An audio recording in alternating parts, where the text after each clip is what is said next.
And finally, we shift our focus to Silicon Valley, inside the world of Elon Musk, where innovation meets controversy in equal measure.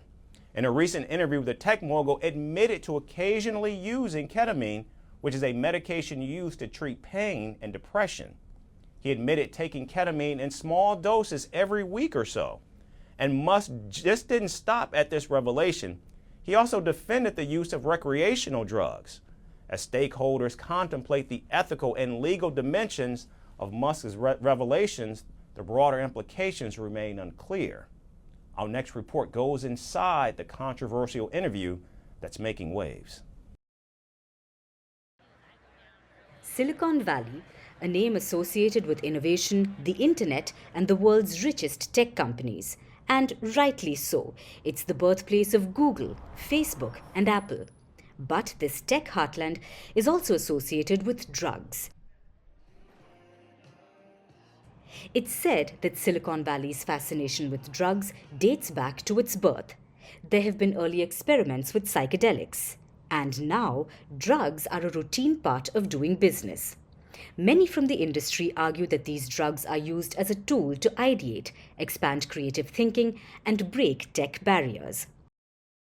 And joining this bandwagon is none other than Tesla CEO Elon Musk.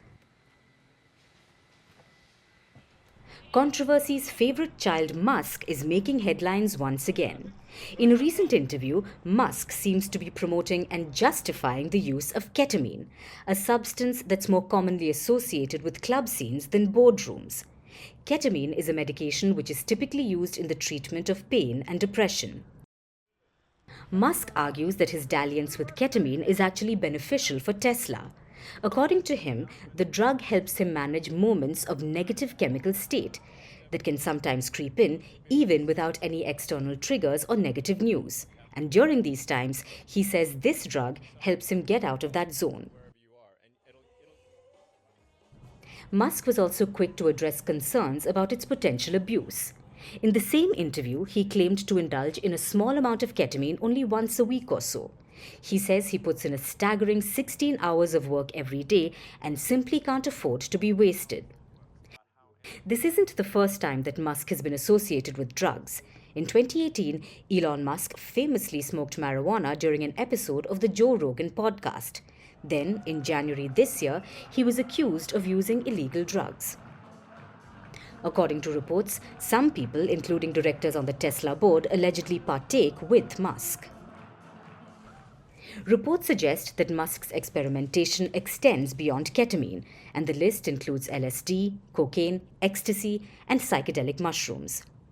The usage of these drugs reportedly constantly worries his executives and board members. In 2019, one Tesla director grew so frustrated with Musk's erratic behavior that she didn't stand for re-election in the board. As with any headline involving a billionaire and drugs, there are bound to be questions and consequences. Musk's alleged illegal drug use could be a violation of federal policies. This could even jeopardize SpaceX's billions of dollars worth of government contracts. But Musk has denied all allegations of illegal drug use. In January, he said not even trace quantities of drugs were found in his body in the last 3 years of random tests. Musk's ketamine use has certainly not been able to help Tesla, as the CEO claims.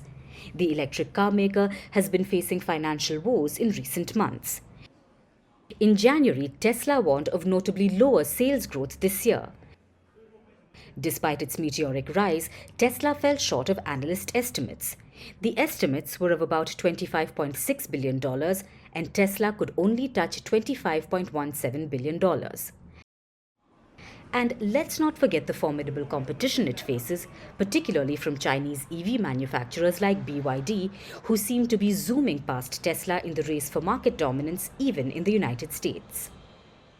Elon Musk isn't the only CEO with a penchant for mind-altering substances.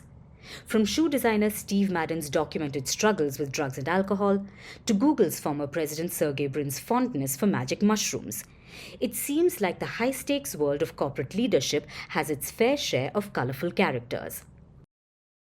Yet, amidst all the buzz and controversy, one question lingers. Where do we draw the line? In a place like Silicon Valley, where innovation and risk-taking are celebrated, drug use has become somewhat normalized. But does that make it acceptable? Can one legitimately defend drug use in a corporate setting, or is it simply a bridge too far?